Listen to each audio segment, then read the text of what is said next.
Hi friends, ഈ വീഡിയോയിൽ നമ്മൾ പറയുന്നത് ശ്രീ വി ടി ഭട്ടതിരിപ്പാടിൻ്റെ പൂക്കളും ആണ്ടർതികളും എന്ന 8ാം ക്ലാസ്സിലെ ലേഖനത്തെ പറ്റിയാണ്. അപ്പോൾ നമുക്ക് ഒട്ടും സമയം കളയാതെ ഈ ലേഖനത്തിൻ്റെ ആശയം മനസ്സിലാക്കാം. കേരളം കാർഷിക രാജ്യമാണെങ്കിലും കൃഷിവല കുടുംബങ്ങളിൽ സമ്പത്ത് കുറവാണ്. ഇവിടെ പൊന്നാണയങ്ങൾക്ക് പകരം പൂക്കളാണുള്ളത്. നടുമുറ്റത്ത് മുല്ലത്തറ, അറ്റത്ത് തുളസിത്തടം, കുളക്കരയിൽ വെള്ളിയില ചെടി, തൊടി നിറയെ മുക്കുറ്റി, മുക്കിലും മൂലയിലും മന്ദാരം, ചെമ്പരത്തി, കോളാമ്പി, വഴിവക്കത്ത് കറുകനാമ്പ്, തുമ്പക്കുടം, വേലിക്കിടയിൽ ശംഖുപുഷ്പം, കുന്നിൻ നിറകയിൽ കാട്ടുപൂക്കൾ. ഇങ്ങനെ പൂക്കളാണ് കേരളത്തിൻ്റെ കുടുംബങ്ങളിലും അതേപോലെ പരിസരങ്ങളിലും നിറഞ്ഞു നിൽക്കുന്നത് എന്ന് പറയുകയാണ്. അപ്പോൾ കൃഷിക്കാരിവിടെ സമ്പന്നരല്ല, പക്ഷേ അവർക്ക് പണത്തിന് പകരം അവർക്ക് കൂടുതലായിട്ടുള്ളത് പൂക്കളാണ്. അപ്പോൾ പൊന്നാണയമാണ്. ഇവിടെയുള്ള കാർഷിക സമൃദ്ധിയെയും അതേപോലെ പൂക്കളുടെ മനോഹാരിതയെയും ഇവിടെ ലേഖകൻ വ്യക്തമാക്കുന്നു.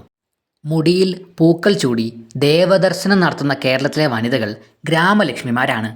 പുഷ്പം ജീവിതത്തിൻ്റെ പ്രതീകമാണെന്നാണ് കവിസങ്കല്പം. കുട്ടികളുടെ പ്രാർത്ഥന തന്നെ പൂക്കളുടെ പ്രാധാന്യത്തെ വിളിച്ചോതുന്നതാണ്. തത്വജ്ഞാനിയുടെ പ്രാർത്ഥനയോ മനസ്സാകുന്ന താമരപ്പൂവ് പരമശിവന് സമർപ്പിക്കുകയാണ്. ഇവിടെ പൂക്കളുടെ പ്രാധാന്യത്തെ വീണ്ടും പറയുകയാണ്. രാവിലെ തന്നെ മുടിയിൽ പൂക്കളൊക്കെ ചൂടി അമ്പലത്തിൽ പോകുന്ന കേരളത്തിലെ വനിതകളെ ഗ്രാമലക്ഷ്മിമാരായിട്ടാണ് ഇവിടെ പറയുന്നത്. അതേപോലെ പുഷ്പം ജീവിതത്തിൻ്റെ തന്നെ പ്രതീകമാണെന്നാണ് കവിസങ്കല്പം. കുട്ടികളുടെ രാവിലെയുള്ള പ്രാർത്ഥന അത് പൂക്കളുടെ പ്രാധാന്യത്തെ വിളിച്ചോതുന്ന ഒരു പ്രാർത്ഥനയാണ്. അതേപോലെ തത്വജ്ഞാനിയുടെ പ്രാർത്ഥനയും താമരപ്പൂവിനോട് ഉപമിച്ചുകൊണ്ട് നടത്തുന്ന പ്രാർത്ഥനയാണ്. ഇത്തരത്തിൽ പൂവ് കേരളത്തിൻ്റെ എല്ലാ ഭാഗത്തും നിറഞ്ഞു നിൽക്കുന്നു എന്നുള്ളതാണ് വ്യക്തമാക്കുന്നത്. അപ്പോൾ പൂക്കളുടെ പ്രാധാന്യം ഇവിടെ ലേഖകൻ വ്യക്തമാക്കുന്നു. അതിനുശേഷം ആണ്ടർതികളെ പറ്റി അല്ലെങ്കിൽ വർഷാവസാനങ്ങളെ പറ്റി പറയുന്നു. ആണ്ടർതികൾ താളപ്പിഴകൾക്കിടയിലും ചെയ്തു തീർത്ത കാര്യങ്ങൾ ഓർത്ത് സന്തോഷിക്കാൻ കിട്ടുന്ന സന്ദർഭങ്ങളാണ്. ഓണം, വിഷു, തിരുവാതിര എന്നിവയാണ് കേരളത്തിൻ്റെ ആണ്ടർതികൾ. ഓണം സമൃദ്ധിയെയും വിഷു അധ്വാനത്തെയും തിരുവാതിര സൗന്ദര്യത്തെയും സൂചിപ്പിക്കുന്നു. അപ്പോൾ ഓണത്തെയും വിഷുവിനെയും തിരുവാതിരയും എടുത്ത് പറയുകയാണ്. അപ്പോൾ അങ്ങനെയുള്ള ആണ്ടർതികൾ വിശ്രമത്തിൻ്റെയും അതേപോലെ തന്നെ ചെയ്തു തീർത്ത കാര്യങ്ങൾ ഓർത്ത് സന്തോഷിക്കാൻ കിട്ടുന്ന അവസരങ്ങളാണ്.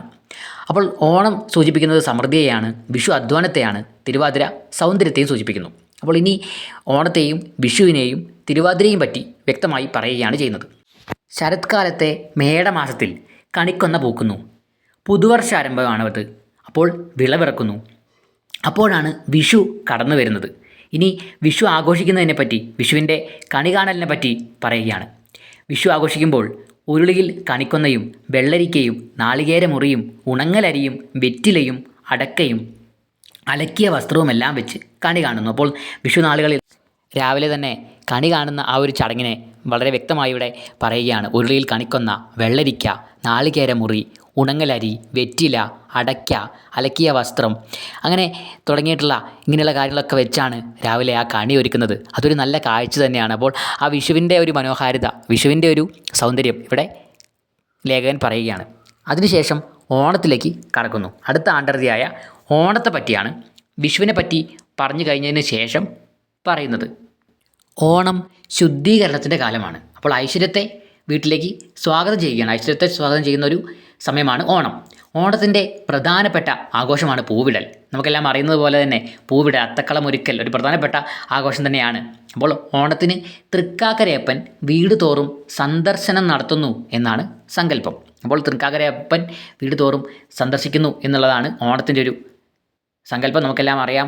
ഓണത്തിൻ്റെ ഐതിഹ്യവും കഥകളുമൊക്കെ നമുക്കറിയാം. അപ്പോൾ ആ ഓണത്തെ കൂടി ഇവിടെ ലേഖകൻ വർണ്ണിക്കുകയാണ്. അപ്പോൾ അടുത്ത ആണ്ടർതിയായിട്ടുള്ള ഓണത്തെ പറ്റി പറയുന്നു. അതിനുശേഷം തിരുവാതിര കളി നമുക്കെല്ലാം അറിയാമല്ലോ. അപ്പോൾ തിരുവാതിര എന്നുള്ളത് ഒരു ആഘോഷമാണ്. അപ്പോൾ ആ തിരുവാതിര എന്ന ആ ആഘോഷത്തിൽ തിരുവാതിര കളിയും നടത്തി വരാറുണ്ട്. അപ്പോൾ തിരുവാതിര എന്നുള്ള ആഘോഷത്തെപ്പറ്റി അതിനുശേഷം പറയുകയാണ്. ഇല കൊഴിയുന്ന ഹേമന്തകാലത്തിലാണ് തിരുവാതിര, നമ്മുടെ മനോഹരമായിട്ടുള്ള ആഘോഷമായിട്ടുള്ള തിരുവാതിര നടത്തുന്നത്. ഇത് സുമംഗലികൾക്കാണ് പ്രധാനമായിട്ടുള്ളത്. അപ്പോൾ ഭർത്തൃപ്രീതിക്ക് വേണ്ടി തപസ് ചെയ്ത പാർവതിയിൽ ശിവൻ അനുരാഗം അങ്കുരിപ്പിച്ച രതികാമന്മാരെയാണ് ഇവിടെ പൂജിക്കുന്നത്. അപ്പോൾ ഇവിടെ സ്ത്രീകൾ തങ്ങളുടെ ഭർത്താവിനെ പ്രീതിപ്പെടുത്താൻ വേണ്ടി അങ്ങനെ നടത്തി വരുന്ന ഒരു ആഘോഷമാണിത്. ഇതിൻ്റെ ഐതിഹ്യം ഭർത്തൃപ്രീതിക്ക് വേണ്ടി തപസ് ചെയ്ത പാർവതിയിൽ ശിവന് അനുരാഗമുണ്ടായി. അപ്പോൾ രതികാമന്മാരെ ഇവിടെ ഓർക്കുകയാണ്. അപ്പോൾ ആ രതികാമന്മാർ ഇങ്ങനെ അതുകൊണ്ട് തന്നെ അവരെ പൂജിച്ചാൽ, രതികാമന്മാരെ പൂജിപ്പിച്ചാൽ തങ്ങളുടെ ഭർത്താക്കന്മാർക്കും അല്ലെങ്കിൽ തങ്ങൾ വിവാഹം കഴിക്കാൻ പോകുന്ന ആളുകൾക്കും തങ്ങളോട് ഒരു പ്രത്യേക സ്നേഹവും അതേപോലെ പ്രത്യേക തരത്തിലുള്ള അനുകമ്പയുമൊക്കെ ഉണ്ടാവും എന്നുള്ള രീതിയിൽ അവരെ പൂജിക്കുകയാണ് ഇവിടെ ചെയ്യുന്നത്. അശ്വതി മുതൽ വെള്ളത്തിൽ വനിതകൾ ആടുകയും പാടുകയും ചെയ്യുന്നു. അപ്പോൾ അവിടെ ഒരു തുടിച്ച് കുളി, അപ്പോൾ വെള്ളത്തിൽ രാവിലെ തന്നെ പോയിട്ട് കുളത്തിലിറങ്ങിയ ഒരു കുളിയൊക്കെ ഈ തിരുവാതിരയുടെ ഒരു പ്രത്യേകതയാണ്. ഊഞ്ഞാലാട്ടം, അതേപോലെ ആതിരപ്പൂജൂടൽ, ഇതൊക്കെ തിരുവാതിരയുടെ പ്രധാനപ്പെട്ട ചടങ്ങുകളാണ്. അധ്വാനിക്കുക, അനുഭവിക്കുക, ആഹ്ലാദിക്കുക എന്നതാണ് കേരളത്തിൻ്റെ ജീവിതാദർശം. അപ്പോൾ കേരളത്തിൻ്റെ ജീവിത ആദർശം തന്നെ അധ്വാനിക്കുക, അനുഭവിക്കുക, ആഹ്ലാദിക്കുക എന്നുള്ളതാണ്.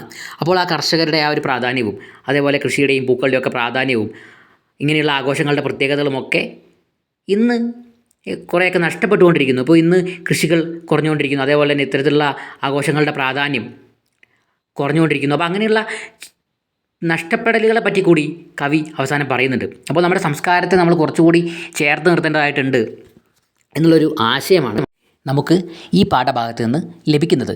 നമ്മൾ നമ്മുടെ സ്വന്തം ഉത്സവങ്ങളെയും ആഘോഷങ്ങളെയും ചേർത്ത് നിർത്തണം. നമ്മുടെ കൃഷി ചെയ്യുന്നതിലേക്ക് അല്ലെങ്കിൽ കൃഷിയിലേക്ക് കൂടുതൽ പ്രാധാന്യങ്ങൾ കൊടുക്കേണ്ടതായിട്ടുണ്ട്. നമ്മുടെ ജീവിതത്തിൽ നിറഞ്ഞു നിന്നിരുന്ന ഇത്തരത്തിലുള്ള സംസ്കാരങ്ങളെയൊന്നും മറന്നു പോകരുത് എന്നുള്ളൊരു സന്ദേശം കൂടി അവസാനം നമ്മളിലേക്ക് ലേഖനം എത്തിക്കുന്നുണ്ട്. ഇത്രയുമാണ് ഈ ലേഖനത്തിൻ്റെ ആശയം. നിങ്ങൾക്കിത് മനസ്സിലായെന്ന് വിചാരിക്കട്ടെ. മറ്റൊരു മനോഹരമായ വീഡിയോയുമായി ന്യൂ ബിഗിനിംഗ് വീണ്ടും വരും. Thank you.